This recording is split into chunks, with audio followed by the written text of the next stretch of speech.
Assistant professor ಆಗಿದ್ದಂತಹ ಇವರು ಬೆಳ್ಳಿ ಪರದೆಯಲ್ಲಿ ಬೆಳಗೋದಕ್ಕೆ ನಾಯಕನಾಗಿ ಚೊಚ್ಚಲ ಸಿನಿಮಾ ದೈವದ ಮೂಲಕ ಬರ್ತಾ ಇದ್ದಾರೆ. ಸೊ ಇನ್ನೇನು ಕೆಲವೇ ದಿನಗಳಲ್ಲಿ ರಿಲೀಸ್ ಆಗ್ತಾ ಇದೆ. ದೈವ ಸಿನಿಮಾದ ಎಕ್ಸ್ಪೀರಿಯನ್ಸ್ ಆಗಿತ್ತು ಅದು. ಹಾಗೆಯೇ ನಾಯಕನಾಗಿ ಬೆಳ್ಳಿ ಪರದೆಯಲ್ಲಿ ಮಿಂಚೋಗ್ ಬಂದವರು ಇವರು ಅಸಿಸ್ಟೆಂಟ್ ಪ್ರೊಫೆಷನ್ ಜಾಬ್ ಅನ್ನ ಏನಕ್ಕೆ ಬಿಟ್ರು? ಒಂದಷ್ಟು ಮಾತುಕತೆಯನ್ನ ಕೇಳ್ತಾ ಹೋಗೋಣ. ಸರ್, ಮೊದಲನೇದಾಗಿ ನಮಸ್ತೆ, ಹೇಗಿದ್ರ? ನಮಸ್ತೆ ಎಲ್ಲ ಕರ್ನಾಟಕ ಜನತೆಗೆ ಹಾಗೆ ಬಾಸ್ ಟಿವಿ ಅವ್ರಿಗೂ ಎಲ್ಲ ನಮಸ್ತೆ. ಆ, ಚೆನ್ನಾಗಿದ್ದೀನಿ ಸರ್. ನೀವು ಸರ್? ನಾನು ಸೂಪರ್ ಆಗಿದ್ದೀನಿ. ಅಸಿಸ್ಟೆಂಟ್ ಪ್ರೊಫೆಷನ್ ಆಗಿ ಟೀಚ್ ಮಾಡಕ್ಕೂ ಸರಿ, ಅದ್ರ ಜೊತೆಗೆ ನಾಯಕ ನಟನಾಗಿ ಬೆಳ್ಳಿ ಪರದೆಯಲ್ಲಿ ನಟಿಸೋದಕ್ಕೂ ಸರಿ. ಸೊ ಹೆಂಗೆ ನಿಮ್ಮ ಕಾಲಚಕ್ರದ ಒಂದು ಇದು ಜರ್ನಿ ಹೆಂಗಿತ್ತು? ಆ್ಯಕ್ಚುಲಿ ನಾನು ಇಂಜಿನಿಯರಿಂಗ್ ಮಾಡಬೇಕಾದ್ರೂ ನನಗೆ ಆರ್ಟಿಸ್ಟ್ ಆಗ್ಬೇಕನ್ನೋದು ಭಾಳ ಕನಸಿತ್ತು. ಆವಾಗ್ಲೂ ತುಂಬ ಜನ ಇಂಡಸ್ಟ್ರಿ ಪೀಪಲ್ನ ಬಂದು ಕಾಂಟ್ಯಾಕ್ಟ್ ಮಾಡ್ತಾ ಇದ್ದೆ. ಅವಾಗೆಲ್ಲ ಅವ್ರು ಹೇಳೋರು, ಒಳ್ಳೆ ಎಜುಕೇಷನ್ ಮಾಡ್ತಾ ಇದೆಯಾ, ಮಾಡು ಮಾಡು, ಸುಮ್ಮನೆ ಯಾಕೆ ಇಲ್ಲಿ ಬರ್ತೀಯ, ಹಾಗೆ ಹೀಗೆ ಅಂತ ಪಾಪ ಅವರು ಕರೆಕ್ಟಾಗಿ ಹೇಳೋರು. ನಾನು ಬಂದಮೇಲೆ ಕೆಲವೊಂದು ಸತ್ಯಗಳು ಗೊತ್ತಾದ್ಮೇಲೆ ಅವ್ರು ಹೇಳೋದ್ರಲ್ಲೂ ತಪ್ಪಿಲ್ಲ ಅನಿಸ್ತು. ಅಂದರೆ ಆಮೇಲೆ ಏನು ಮಾಡಿದೆ, ಇಂಜಿನಿಯರಿಂಗ್ ಆದ್ಮೇಲೂ ಸ್ವಲ್ಪ ಟ್ರೈ ಮಾಡಿದೆ. ಆವಾಗ ಇಲ್ಲಿ ಸ್ನೇಹ ಟಿವಿ ಅಂತೆಲ್ಲ ಇತ್ತು ರಾಜಾಜಿನಗರಲ್ಲಿ, ಅದ್ರಲ್ಲಿ ಆ್ಯಂಕರಿಂಗ್ ಎಲ್ಲ ಮಾಡ್ತಾ ಇದ್ದೆ. ಅದಾದ್ಮೇಲೆ ಏನಕ್ಕೋ ಸರಿಗೆ ವರ್ಕೌಟ್ ಆಗ್ತಾ ಇರಲಿಲ್ಲ. ಆಮೇಲೆ ನನ್ನ ಫ್ರೆಂಡ್ಸ್ ಎಲ್ಲ ಜಾಬ್ಗೆ ಹೋಗ್ಬಿಟ್ರು. ಎಲ್ಲರೂ ನನ್ನೇ ಕ್ವಶನ್ ಮಾಡೋಕೆ ಸ್ಟಾರ್ಟ್ ಆಯಿತು. ಆಮೇಲೆ ಏನು ಮಾಡಿದೆ, ಇದೇನಕ್ಕೋ ಸರಿ ಬರ್ತಿಲ್ವಲ್ಲ ಅಂತೇಳಿ ಎಮ್ ಟೆಕ್ ಜಾಯ್ನ್ ಆದೆ. ಎಮ್ ಟೆಕ್ಕು ಕಂಪ್ಲೀಟ್ ಮಾಡಿದೆ. ಮತ್ತು ಅಸಿಸ್ಟೆಂಟ್ ಪ್ರೊಫೆಸರ್ ಆದೆ. ಇನ್ ಬಿಟ್ವೀನ್ ನಾನು MS ರಂಗಶಾಲೆಯಲ್ಲಿ ಡ್ರಾಮಾ ಎಲ್ಲ ಮಾಡ್ತಾಯಿದ್ದೆ. ನಾನು ಅಸಿಸ್ಟೆಂಟ್ ಪ್ರೊಫೆಸರ್ ಆಗಿದ್ದಾಗಲೂ ಡ್ರಾಮಾಸ್ ಎಲ್ಲ ಮಾಡ್ತಾಯಿದ್ದೆ. ನನ್ನ ಮೇಯ್ನು ಏನು ಯಾವುದೇ ಕೆಲಸದಲ್ಲಿದ್ದರೂ ನನಗೆ ಇದೇ ಏನು ಈ ಆರ್ಟ್ ಡಿಪಾರ್ಟ್ಮೆಂಟ್ ಅಂದರೆ ಕಲೆ ನನಗೆ ಭಾಳ ಆಸಕ್ತಿ ಎಳೀತಾ ಇತ್ತು. ಅದರಿಂದ ಅದು ಕೆಲಸ, ಟೀಚಿಂಗ್ ಪ್ರೊಫೆಷನ್ ಏನು ಚೆನ್ನಾಗಿಲ್ಲ ಅಂತಲ್ಲ, ಅದನ್ನು ನಾನು ಇಟ್ ವಾಸ್ ನೊಬೆಲ್ ಜಾಬ್. ನಾನು ಅದು ಇಷ್ಟಪಟ್ಟೆ ಮಾಡ್ತಾಯಿದ್ದೆ. ಬಟ್ ಜಾಸ್ತಿ ಎಲ್ಲದಕ್ಕಿಂತ ಜಾಸ್ತಿ ನನಗೆ ಆರ್ಟಿಸ್ಟ್ ಆಗಬೇಕು ಅನ್ನೋದು ಇದ್ದಿದ್ದರಿಂದ MS ರಂಗಶಾಲೆಯಲ್ಲಿ ಮಾಡ್ತಾಯಿದ್ದೆ. ಒಂದು ದಿನ ಡಿಸೈಡ್ ಮಾಡಿ ಕ್ವಿಟ್ ಮಾಡಿ ಬಂದಾಗ ಆ್ಯಕ್ಚುಲಿ ಯಾರೋ ನನಗೆ ಗೊತ್ತಿರಲಿಲ್ಲ ಈ ಇಂಡಸ್ಟ್ರಿ ಈ ಥರ ಕೆಲವೊಬ್ಬರು ಗೊತ್ತಿಲ್ಲದಿದ್ರೆ ಮೋಸ ಮಾಡ್ತಾರಂತ. ಕೆಲವೊಂದಷ್ಟು ಅನುಭವಗಳಾಯಿತು. ಅದಾದಮೇಲೆ ಈಗ ಡೈರೆಕ್ಷನ್ ಡಿಪಾರ್ಟ್ಮೆಂಟ್ಗೆ ನಾನು ನಮ್ಮ ಗುರುಗಳಾದ ರವಿ ಶ್ರೀವತ್ಸ ಅವ್ರ ಹತ್ರ ಹೋಗಿ ಸೇರಿಕೊಂಡೆ. ಅವ್ರ ಹತ್ರ ಒಂದು 7-8 ಇಯರ್ಸ್ ಜರ್ನಿ ಮಾಡಿ, ಆಮೇಲೆ ಅವ್ರು ಮಾಡೋಂಥ ಸಿನಿಮಾಗಳಲ್ಲೆಲ್ಲ ಪುಟ್ ಕ್ಯಾರೆಕ್ಟರ್ ಮಾಡಿ ಬೇರೆ ಬೇರೆ ಫ್ರೆಂಡ್ ಸರ್ಕಲೆಲ್ಲ ಕ್ಯಾರೆಕ್ಟರ್ಸ್, ಸಿನಿಮಾಗಳಲ್ಲಿ ಚಿಕ್ಕ ಚಿಕ್ಕ ಕ್ಯಾರೆಕ್ಟರ್ಸ್ ಮಾಡ್ತಾಯಿದ್ದೆ. ಆಮೇಲೆ ಈಗ ಓನಾಗಿಯೇ debut movie as a director and as an artist ದೈವ ಮುಖಾಂತರ ಬರ್ತಿದ್ದೀನಿ ಸರ್. ಸೊ ಕಷ್ಟ, ಅದ್ರ ಜೊತೆಗೆ ಏನಂತಂದ್ರೆ ಒಂದಷ್ಟು ಸಿನಿಮಾ ರಂಗದಲ್ಲಿ ಮೋಸ ಆಯ್ತು ಅಂತ ಕೇಳ್ಬಿಟ್ಟು, ಏನ್ ಮೋಸ ಆಯ್ತು ನಿಮ್ಗೆ? ಏನಿಲ್ಲ, ಸ್ಟಾರ್ಟಿಂಗು ಬಂದರೆ ನನಗೆ ಅವಾಗ ವಿಚಾರ ಆಗೋದಿಲ್ಲ. ಮೋಸ ಅಂತ ಹೇಳೋದ್ಕಿಂತ ಅವ್ರು ಮೋಸ ಮಾಡೋದು ಅನ್ನೋದಕ್ಕಿಂತ ನಾನು ಮೋಸ ಹೋದೆ. ನನಗೆ ಗೊತ್ತಿರಲಿಲ್ಲ ವಿಚಾರಗಳು. ಮೋಸ ಮಾಡೋರು ಇದ್ದೇ ಇರ್ತಾರೆ, ನಮ್ಮ ಮೋಸ ಹೋಗೋರು ಇದ್ದಾಗ. ಅದು ಆ್ಯಕ್ಚುಲಿ ನನ್ನದೇ ತಪ್ಪು. ನಾನು ಮೋಸ ಹೋಗಿರೋದ್ರಿಂದ ನಾನು ಅವ್ರನ್ನೇನು ಬ್ಲೇಮ್ ಮಾಡೋಕ್ಕಾಗಲ್ಲ. ಅದು ಇನ್ವೆಸ್ಟ್ ಮಾಡ್ತೀನಿ ಅಂದರೆ ಆ್ಯಕ್ಚುಲಾಗಿ ಹೇಳ್ಬೇಕಂದ್ರೆ ನಾನು ಆವಾಗಲೇ ಹೀರೋ ಅಂತಲೇ ಲಾಂಚ್ ಮಾಡಿ ಒಂದು 30-40% ಸಿನಿಮಾ ಕೂಡ ಶೂಟ್ ಮಾಡಿದರು.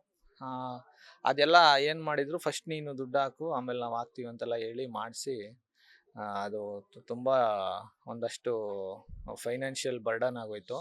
ಆಮೇಲೂ ಅವರೇನು ಮಾಡಲಿಲ್ಲ. ಅದು ಯಾರ ಹೆಸರು ಏನು ಬೇಡ. ಆವಾಗ ನನಗೆ ಸ್ವಲ್ಪ ಇದ್ಯಾಕೋ ಸರಿ ಬರ್ತಾಯಿಲ್ಲ ಅಂಥೇಳಿ ಅಲ್ಲಿಂದ ಅವರಿಂದ ಹೊರಬಂದು ಆಮೇಲೆ ನನ್ನ ಫ್ರೆಂಡ್ ಮುಖಾಂತರ, ನಮ್ಮ ಕೋಡೇಟ್ರ್ ಅವ್ರು ಆ್ಯಕ್ಚುಲಿ ಚಂದ್ರಮೌರ್ಯ ಅಂತೇಳಿ, ಅವ್ರ ಮುಖಾಂತರ ನಾನು ರವಿ ಶ್ರೀವತ್ಸ ಸರ್ ಹತ್ರ ಹೋಗಿ ಸೇರಿಕೊಂಡೆ. ಅಲ್ಲೇ ನಾನು ಆ್ಯಕ್ಚುಲಿ ಇಂಡಸ್ಟ್ರಿಯ ಒಂದು ಆಗು ಹೋಗುಗಳು, ಪ್ರತಿಯೊಂದು ಕೆಲಸ ಎಲ್ಲ ನಾನು ಕಲ್ತಿದ್ದೆ ನಮ್ಮ ಗುರುಗಳ ಹತ್ರ. ಅದಾದಮೇಲೆ ಆ್ಯಕ್ಚುಲಿ ನಾನು ಲಾಸ್ಟ್ ಸಿನಿಮಾ ಮಾಡಿದ್ದು ಅವ್ರದ್ದು ಡೆಡ್ಲಿ 3. ಅದಾದಮೇಲೆ ನಾನು ನಮ್ಮ ದೈವ ಸಿನಿಮಾ ಸ್ಟಾರ್ಟ್ ಮಾಡಿದೆ ಸರ್. ನಿರ್ದೇಶಕರಾಗಿ ಪ್ಲಸ್ ನಟರಾಗಿ ಎರಡನ್ನೂ ಬ್ಯಾಲೆನ್ಸ್ ಮಾಡೋದು ಎಷ್ಟು ಕಷ್ಟ ಆಯಿತು? ಯಾಕೆ ಈ ಒಂದು ಸಿನಿಮಾವನ್ನೇ ನಟನೆ ಪ್ಲಸ್ ನಿರ್ದೇಶನಕ್ಕೆ ಆಯ್ಕೆ ಮಾಡ್ಕೊಂಡ್ರಿ ಅಂತ? ಆ್ಯಕ್ಚುಲಿ ನಟನೆ ಪ್ಲಸ್ ನಿರ್ದೇಶನ ಮಾಡ್ಬೇಕಾದ್ರೆ ಆಬ್ವಿಯಸ್ಲಿ ಅದೊಂದು it's a challenging job only. ಏನಕ್ಕಂದರೆ ನಾವು ಬರೀ ತೆರೆ ಮುಂದೆ ಆದರೆ ನಾವು ನಮ್ಮ ಅಪಿಯರೆನ್ಸು ಅದು ಇದು ಮಾತ್ರ ಕಾನ್ಸಂಟ್ರೇಟ್ ಮಾಡ್ಬೋದು. ಆ್ಯಸ್ ಎ ಡೈರೆಕ್ಟರ್ ನಾನು ಕ್ಯಾಮ್ರಾ ಹಿಂದೆ ನಿಂತ್ಕೊಂಡಾಗ ನನಗೆ ಫುಲ್ ಫ್ರೇಮ್, ಫುಲ್ ಆರ್ಟಿಸ್ಟು ಪ್ರತಿಯೊಂದು ಇಂಪಾರ್ಟೆಂಟ್ ಆಗುತ್ತೆ. ಆದ್ದರಿಂದ ನನ್ನ ಸಿನಿಮಾ ಪೂರ್ತಿ ನೋಡಿದ್ರೆ ನಾನು ಒಬ್ಬ ಹೀರೋಗೆ ಇಂಪಾರ್ಟೆನ್ಸ್ ಕೊಟ್ಟಿಲ್ಲ, ಆ ಒಂದು ಫ್ರೇಮ್ಗೆ ಇಂಪಾರ್ಟೆನ್ಸ್ ಕೊಟ್ಟಿದ್ದೀನಿ. ನಾನು ಆ ಸಿನಿಮಾದಲ್ಲಿ ಹೀರೋ ಅಂತ ಸಿನಿಮಾ ಮಾಡಿಲ್ಲ. ಹೀರೋನು ಒಂದು ಕ್ಯಾರೆಕ್ಟರ್ ಅಂತ ಎಲ್ಲ ಕ್ಯಾರೆಕ್ಟರ್ಸ್ ಥರನೇ ಟ್ರೀಟ್ ಮಾಡಿ ಸಿನಿಮಾ ಮಾಡಿದೆ. ನೀವು ಸಿನಿಮಾ ಮಾಡಿದ್ರೆ ಗೊತ್ತಾಗ್ಬೋದು, ಪ್ರತಿಯೊಂದು ಕ್ಯಾರೆಕ್ಟರ್ಸ್ಗೂ ಅದರದ್ದೇ ಆದಂಥ ಒಂದು ವ್ಯಾಲ್ಯೂ ಇದೆ. ನಾನು ಬರೀ ಹೀರೋ ಅಂತಲೇ ಏನು ಕಾನ್ಸಂಟ್ರೇಟ್ ಮಾಡಿಲ್ಲ.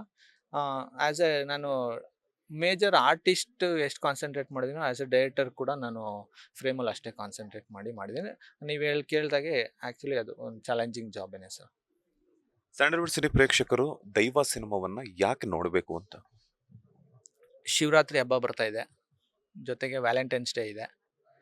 ವ್ಯಾಲೆಂಟೈನ್ಸ್ ಡೇ ಲವರ್ಸು ಕೂಡ ನೋಡ್ಬೋದು, ಶಿವರಾತ್ರಿ ಹಬ್ಬಕ್ಕೆ ಶಿವಭಕ್ತರು ಕೂಡ ಸಿನಿಮಾ ನೋಡ್ಬೋದು. ಇಬ್ರಿಗೂ ಇಷ್ಟ ಆಗುವಂಥ ಕಂಟೆಂಟ್ ಇದೆ. ನೀವು ಬೇಕಾದರೆ ನಮ್ಮ ಟ್ರೈಲರ್, ಟೀಸರು, ಸಾಂಗ್ಸ್ ನೋಡಿದ್ರೇ ಗೊತ್ತಾಗುತ್ತೆ. ರಾವಣಾಸುರಂ ಸಾಂಗ್ ಇದೆ, ಮಾಸ್ ಸಾಂಗು. ಮುದ್ದು ನನ್ನ ಹುಡುಗ ಸಾಂಗ್ ನೋಡಿದ್ರೇ ಗೊತ್ತಾಗುತ್ತೆ ನಿಮಗೆ ಲವ್ ಬಗ್ಗೆ ಏನು ಇದು ಇರ್ಬೋದು ಅನ್ನೋದು ಸಿನಿಮಾದಲ್ಲಿ. ಆಮೇಲೆ ಟ್ರೈಲರ್, ಟೀಸರ್ ನೋಡಿದ್ರೆ ಗೊತ್ತಾಗುತ್ತೆ. ನಾನು ಆ್ಯಕ್ಚುಲಿ ಎಲ್ಲ ಇಂಟರ್ವ್ಯೂಸಲ್ಲಿ ಹೇಳಿದ್ದೀನಿ, ನಾನು ಶಿವನ ಭಾಳ ಪೂಜಿಸ್ತೀನಿ, ಹಂಗೆ ಪ್ರೀತಿಸ್ತೀನಿ. ಅದರಿಂದ ಒಂದು ಶಿವ ತಾಂಡವ ಥರನೇ ನಾನು ಒಂದು ಕ್ಲೈಮ್ಯಾಕ್ಸಲ್ಲಿ ಮಾಡಿದ್ದೀನಿ. ನಾನು ಮೊನ್ನೆ ಸಿನಿಮಾ ಫೈನಲ್ ಔಟ್ ನೋಡಿದಾಗಲೇ ನನಗೂ ಒಂದು ಕಾನ್ಫಿಡೆನ್ಸ್ ಜಾಸ್ತಿ ಆಗಿದ್ದು. ರಿಯಲಿ ನಿಮಗೆ ವ್ಯಾಲೆಂಟೈನ್ಸ್ ಡೇ ಕಪಲ್ಸ್ ಆಗಲಿ, ಶಿವರಾತ್ರಿ ಶಿವಭಕ್ತರಾಗಲಿ, ಪ್ರತಿಯೊಬ್ಬರು ಈ ಸಿನಿಮಾನ ಖಂಡಿತ ಇಷ್ಟಪಡ್ತೀರಾ. ಅದಕ್ಕೆ ನಾನು ಸಿನಿಮಾ ನೋಡಬೇಕು. ಸಿನಿಮಾ ರಂಗಕ್ಕೆ ಬರೋದಕ್ಕೆ ಯಾರು ಸರ್ ಸ್ಫೂರ್ತಿ, ಅಥವಾ ನಿಮ್ಮ ಫೇವ್ರೆಟ್ ಸ್ಟಾರ್ ಅಂತಂದ್ರೆ ಯಾರು? ಆ್ಯಕ್ಚುಲಿ ಸಿನಿಮಾ ಬರೋಕ್ಕೆ ಮುಂಚೆ ನಾನು ಬೇಸಿಕಲಿ ಮಂಡ್ಯದವನು. ನಾವೆಲ್ಲ ನನ್ನ ಫ್ರೆಂಡು, ನಮ್ಮ ಸರ್ಕಲಲ್ಲಿ ತುಂಬ ಜನ ನಾವೆಲ್ಲ Darshan sir fans, D boss fans. And actually ಅವರೇ ಜಾಸ್ತಿ ಇಂಪ್ರೆಸ್ ಮಾಡಿದ್ದು ಸಿನಿಮಾ ರಂಗಕ್ಕೆ ಬರೋಕ್ಕೆ. ಆಮೇಲೆ ಮೇಜರ್ ಹೇಳ್ಬೇಕಂದ್ರೆ ನಾನು ಅಣ್ಣವ್ರನ್ನ ಫಾಲೋ ಮಾಡ್ತೀನಿ ಜಾಸ್ತಿ. ಅವರ ಒಂದು ಚಿತ್ರಗಳನ್ನ ಫಾಲೋ ಮಾಡ್ತೀನಿ. ಆ್ಯಂಡ್ ಅವರ ಒಂದು ಸ್ಕ್ರೀನ್ ಪ್ರೆಸೆನ್ಸ್, ಆಮೇಲೆ ಅವ್ರು ಮಾಡೋ ಚಿತ್ರಗಳಲ್ಲಿರುವಂಥ ಒಂದು ಮೌಲ್ಯಗಳು ನನಗೆ ಭಾಳ ಇಷ್ಟ. ನನಗೆ ಇವತ್ತಿಗೂ ಬಂಗಾರದ ಮನುಷ್ಯ ನೋಡಿದ್ರೆ ಭಾಳ ಇಷ್ಟ. ಅಂಥ ಸಿನಿಮಾಗಳು ಮತ್ತೆ ಬರ್ತಾವೋ ಇಲ್ವೋ ಗೊತ್ತಿಲ್ಲ. ಆ ಥರದವೆಲ್ಲ ನನಗೆ ಇಂಪ್ರೆಸ್ ಮಾಡಿದೆ. ಇದರಲ್ಲೂ ಕೂಡ ನಾನು ರೈತರ ಬಗ್ಗೆ ಭಾಳ ಒಂದು ಕಾಳಜಿ ತೋರಿಸಿದ್ದೀನಿ. ಅಂದರೆ ನಾನು ಕಾಳಜಿ ಅನ್ನೋದಕ್ಕಿಂತ ನಡೀತಾ ಇರೋಂಥ ಘಟನೆಗಳು, ರೈತರನ್ನ ಎಷ್ಟು ಕಡೆಗಣಿಸ್ತೀವಿ ನಾವು, ಅದೆಲ್ಲ ಒಂದು ತೋರಿಸಿದ್ದೀನಿ.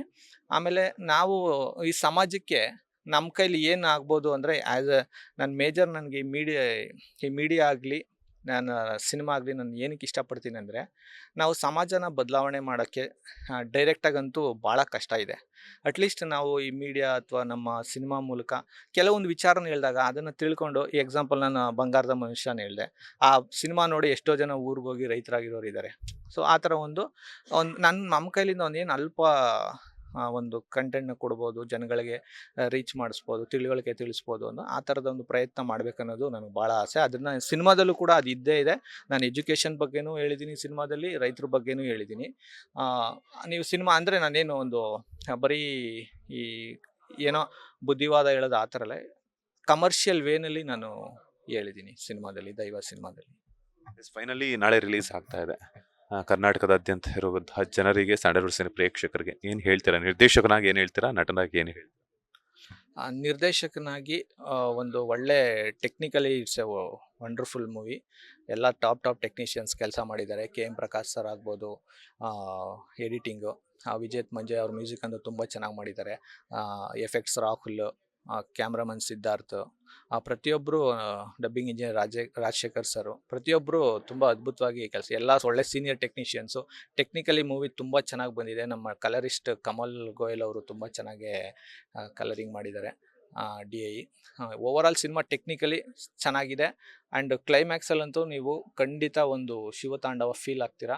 ಈ ಶಿವರಾತ್ರಿಗೆ ಒಂದು ಅದ್ಭುತ ಮೂವಿ ನೋಡ್ತೀರಾ, ದೈವ. ಸೊ ಪ್ಲೀಸ್ ಥಿಯೇಟ್ರಿಗೆ ಬಂದು ನೋಡಿ.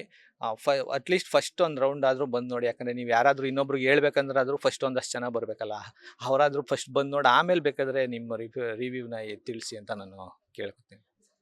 Thank you so much. ಒಳ್ಳೆಯದಾಗಲಿ, ಆಲ್ ದ ಬೆಸ್ಟ್. ಮತ್ತಷ್ಟು ಸಿನಿಮಾಗಳು ನಿಮ್ಮ ಬತ್ತಳಿಕೆಯಲ್ಲಿ ಸ್ಯಾಂಡಲ್ವುಡ್ ಸಿನಿ ಪ್ರೇಕ್ಷಕರಿಗೆ ನೋಡುವಂತಹ ಭಾಗ್ಯ ಸಿಗಲಿ. ಒಳ್ಳೆಯದಾಗಲಿ. Thank you so much sir. ಎಲ್ಲ ಕರ್ನಾಟಕ ಜನತೆಗೆ ಮಹಾಶಿವರಾತ್ರಿ ಹಬ್ಬದ ಶುಭಾಶಯಗಳು. ದೈವ ಸಿನಿಮಾದ ನಾಯಕ ನಟ ಕಮ್ ನಿರ್ದೇಶಕರಾಗಿರುವಂತಹ ಮಾತು ಇದಾಗಿತ್ತು. ಕ್ಯಾಮ್ರಾ ಪರ್ಸನ್ ರಾಘವೇಂದ್ರ ಸ್ವಾಮಿ ಜೊತೆ Manjunath Srinivas, boss TV Kannada, Bengaluru. Latest ಹಾಗೂ ಇಂಟ್ರೆಸ್ಟಿಂಗ್ ಸುದ್ದಿಗಳಿಗಾಗಿ ಬಾಸ್ ಟಿವಿ ಕನ್ನಡ ಚಾನೆಲ್ನ ಸಬ್ಸ್ಕ್ರೈಬ್ ಮಾಡಿ. ಹಾಗೆಯೇ ಬೆಲ್ ಐಕಾನ್ ಪ್ರೆಸ್ ಮಾಡಿ. ಇದರ ಜೊತೆಗೆ ಫೇಸ್ಬುಕ್, ಇನ್ಸ್ಟಾಗ್ರಾಮ್, ಎಕ್ಸ್ ನಲ್ಲೂ ಮಿಸ್ ಮಾಡದೆ ಫಾಲೋ ಮಾಡಿ.